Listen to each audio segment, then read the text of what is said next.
हाँ, तो प्यारे बच्चों नमस्कार। तो क्लास 9th के लिए हम फिजिक्स पढ़ा रहे थे, ठीक है। अब हम कुछ पहले हमने पढ़ाया था कुछ गणितीय रूप में।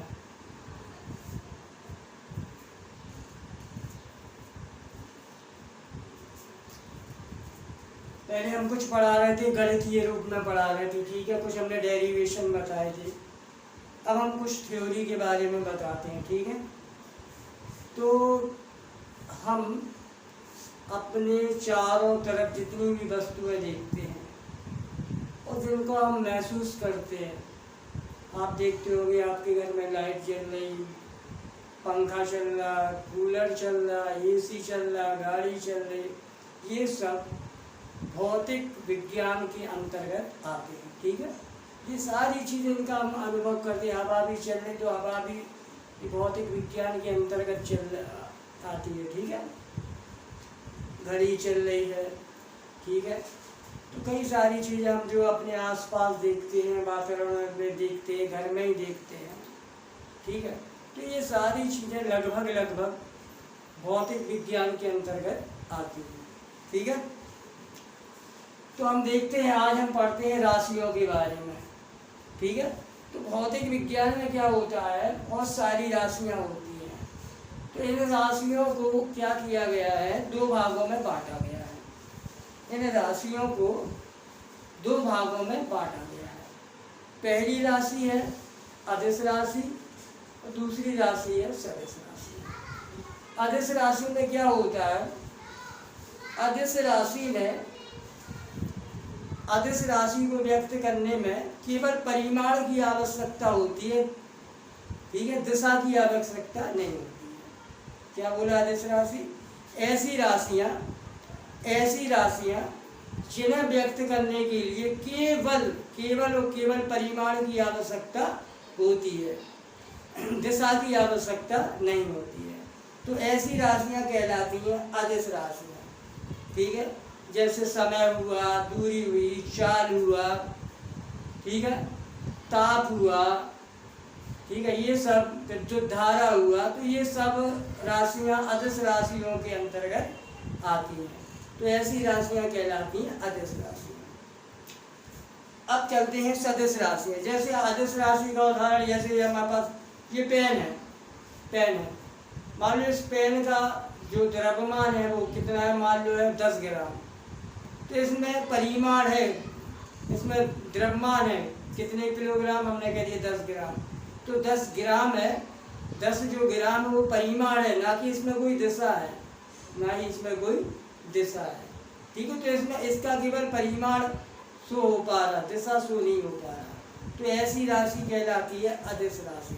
जैसे आप यहाँ से घंटाघर गए, तो यहाँ से घंटाघर की दूरी मान लो 2 किलोमीटर है, लेकिन आपने अगर दिशा नहीं बताई, इसमें दिशा का ज्ञान होना जरूरी होता है। इसमें दिशा का जो सदिश राशि है, इसमें दिशा का ज्ञान होना जरूरी होता है। अगर आपने दिशा नहीं बताई तो ऐसी राशि अदिश राशि के अंतर्गत आ जाएगी, ठीक है। तो दूसरी राशि होती है सदिश राशि। क्या होता है सदिश राशि के बारे में?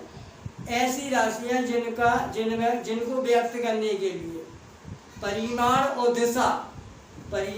दिशा दोनों की आवश्यकता होती है, ठीक है। तो ऐसी राशियां कहलाती हैं सदिश राशि, ठीक है। जैसे आप चलो, हमने कह दिया आप यहाँ से घंटाघर गए पूरब दिशा में, तो आपने दिशा बता दी, ठीक है। आपने उसका परिमाण भी बता दिया 2 किलोमीटर, उसकी दिशा भी आपने बता दी। तो ऐसी राशि कहलाती है सदिश राशि, ठीक है। तो क्या होता है, अदिश राशि और सदिश राशि में क्या अंतर आ जाता है? अदिश राशि और सदिश राशि में क्या अंतर होता है? देखिए, अदिश राशियों को क्या होता है, गणित के रूप में, जैसे गणित में जोड़ा घटाया जाता है, ठीक है, ऐसी अदिश राशियों को साधारण गणितीय विधि से अपन लोग घटा बढ़ा सकते हैं, जोड़ सकते हैं, घटा सकते हैं, भाग कर सकते हैं, गुणा कर सकते हैं, ठीक है। लेकिन सदिश राशि में ऐसा कुछ नहीं होता। सदिश राशियों को जोड़ने के लिए घटाने के लिए, भाग देने के लिए कुछ विशेष नियम, ठीक है, दिए गए हैं। कुछ विशेष नियम ही के द्वारा ये, ठीक है, आप व्यक्त कर पाएंगे। ठीक है, समझ रहे हैं हमारी बात को? तो आज हम इसी के बारे में पढ़ने जा रहे हैं। देखिए, आप लोग नोट्स की कह रहे थे सर हमको नोट्स भेज दो, तो बेटा नोट्स ऐसे नहीं भेजे जाते कि हमने आपको कॉपी पे लिख दिया, फोटो खींची, आपको भेज दिया, आपने पढ़ लिया। ठीक है, तो नोट्स बना भेजने के भी तरीके होते, मतलब हम आपको थोड़ा बहुत समझा तो सके कम से कम।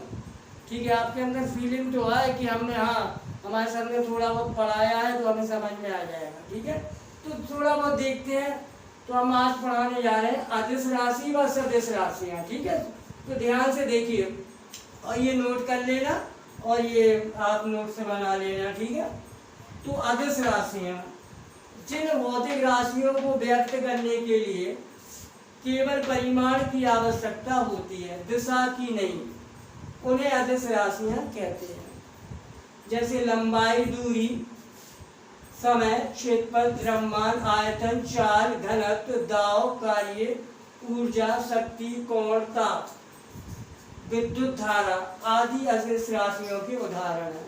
ये सभी राशियां अदिश राशियां हैं। देखो इसमें बा लगा है, बा, इसमें बा लगा है, बा।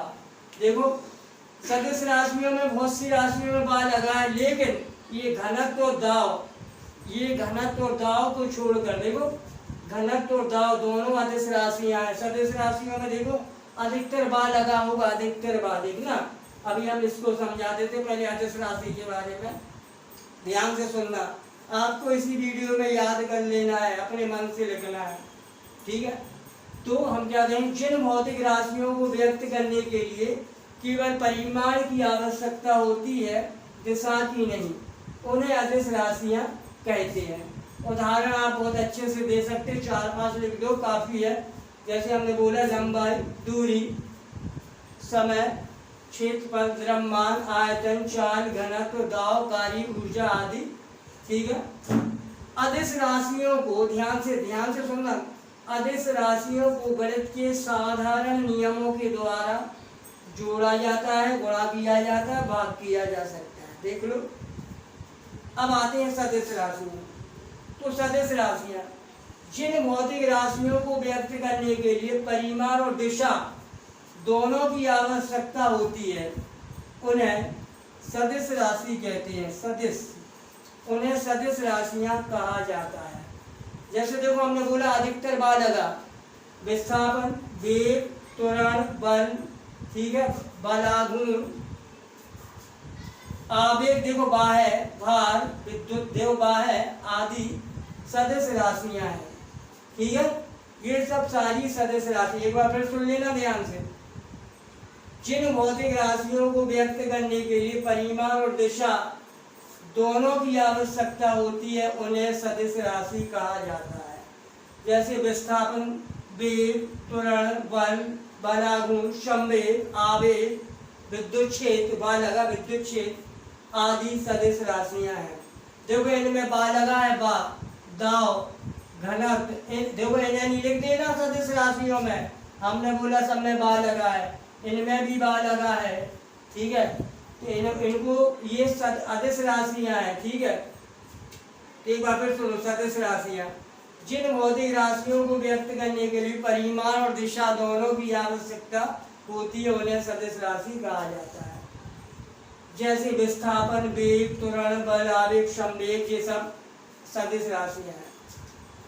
सदिश राशियों को गणित के साधारण नियमों द्वारा जोड़ा, घटाया, भाग, वही मैंने पहले बोला था, नहीं किया जा सकता है। ठीक है, इनके कुछ अलग नियम होते हैं। किसी भी सदिश राशि को एक बाण या तीर से प्रदर्शित करते हैं। कोई सदिश राशि है, उसके ऊपर हम लोग बाण या तीर से प्रदर्शित करते हैं। देखो बाण या तीर से प्रदर्शित किया करते हैं। बाण की लंबाई, जो बाण होता है उसकी जो लंबाई होता है वो उसके परिमाण को व्यक्त करती है, और जो नोक होती है, नोक देख रहे हैं आप, नोक वो उसकी दिशा को व्यक्त करता है। ठीक है, उस राशि की दिशा को व्यक्त करता है, समझे? ठीक है, जैसे बल को देखो, बल के ऊपर देखो हमने तीर लगाया, संवेग के ऊपर देखो तीर लगाया, ठीक है। तो इनके आधार पर हमने जो राशियों उनमें अंतर व्यक्त किया है। देखो अदिश राशि और सदिश राशि में अंतर, देखो अदिश राशियों में तो पहला अंतर, दोनों का पहला अंतर देखो, अदिश राशियों में केवल परिमाण होता है और सदिश राशियों में परिमाण व दिशा दोनों होती है। देखो ऊपर भी वही लिखा, हमने बोला अंतर, तो इनमें कुछ अंतर आप लोग इसी में से आप लोग ठीक है ढूंढ के लिख सकते हैं। अदिश राशियों को गणित के साधारण नियमों द्वारा जोड़ा, घटाया और गुणा किया जा सकता है, भाग भी किया जा सकता है, लेकिन सदिश राशियों में ऐसा कुछ नहीं होता है, कुछ विशेष नियम होते हैं।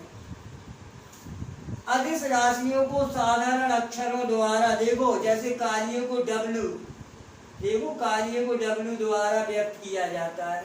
एक एग्जाम्पल के तौर पे सदिश राशियों को उनके ऊपर एक तीर लगाकर ठीक है प्रदर्शित किया जाता, पहले भी बता चुके हैं, जैसे बल को ठीक है F के द्वारा